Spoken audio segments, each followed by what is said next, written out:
నమస్కారం. నా పేరు లోచన్ శ్రీరామ్. చిత్తూరు నియోజకవర్గం జనసేన పార్టీ నుంచి మాట్లాడుతున్నాను.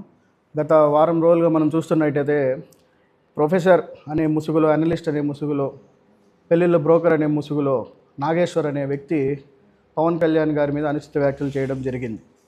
ఏంటంటే పవన్ కళ్యాణ్ గారు కేంద్ర హోంమంత్రి అమిత్ షా గారితో మాట్లాడారని, వైఎస్ జగన్మోహన్ రెడ్డి గారిని అరెస్ట్ చేయాలన్నారనేసి చెప్తే దానికి అమిత్ షా గారు long term relation, instant relation గురించి ఏదో చెప్పి పవన్ కళ్యాణ్ గారిని ఇటువంటి తీసుకురావద్దని చెప్పినట్టు నాగేశ్వర్ చెప్పాడు.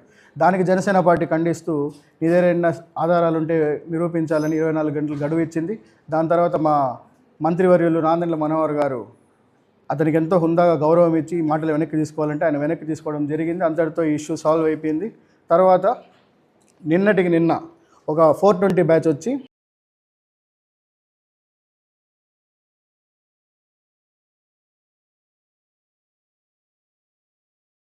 రాజ్యాంగంలో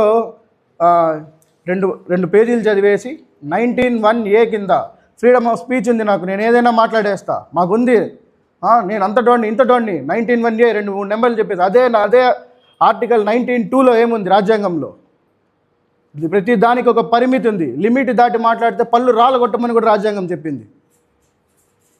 ప్రతి ఒక్కడికి రాజ్యాంగంలో 2 ఆర్టికల్ చదివేసేది. ఫ్రీడమ్ ఆఫ్ స్పీచ్ అంటే ఏంట్రా? నువ్వు చెప్పు, నువ్వు పెద్ద విశ్లేషకుడు కదా. నిన్న ఒక 5 మంది పనికిమాలిన బ్యాచ్ కూర్చునింది కదా విశ్లేషకులు అనేసి. ఫ్రీడమ్ ఆఫ్ స్పీచ్ అంటే ఏంటి? నీ భావ ప్రకటన, నీకు వచ్చిన స్వేచ్ఛ.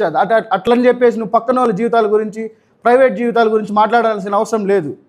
అదే 19(2)లో ఏం రాసిందో చదువు. ఒక పేజ్ చదివేసి మాట్లాడడం కాదురా యాదగిరి. మళ్ళీ చెప్తున్నా, ఇంకొకసారి పవన్ కళ్యాణ్ గారి వ్యక్తిగత జీవితం గురించి కానీ, పవన్ కళ్యాణ్ గారిని ఇంకొక మాట అంటే, ఈ విశ్లేషకుల ముసుగులో లేకపోతే అనలిస్టుల ముసుగులో ఎవరైనా మాట్లాడితే పళ్ళు రాలుగొట్టేలాగా ఉంటుంది సమాధానం. ఇంతటితో ఇవన్నీ ఆపుకోవాలా? చిల్లర కోసం పనులు చేస్తున్నాం, డబ్బులు సంపాదించాలని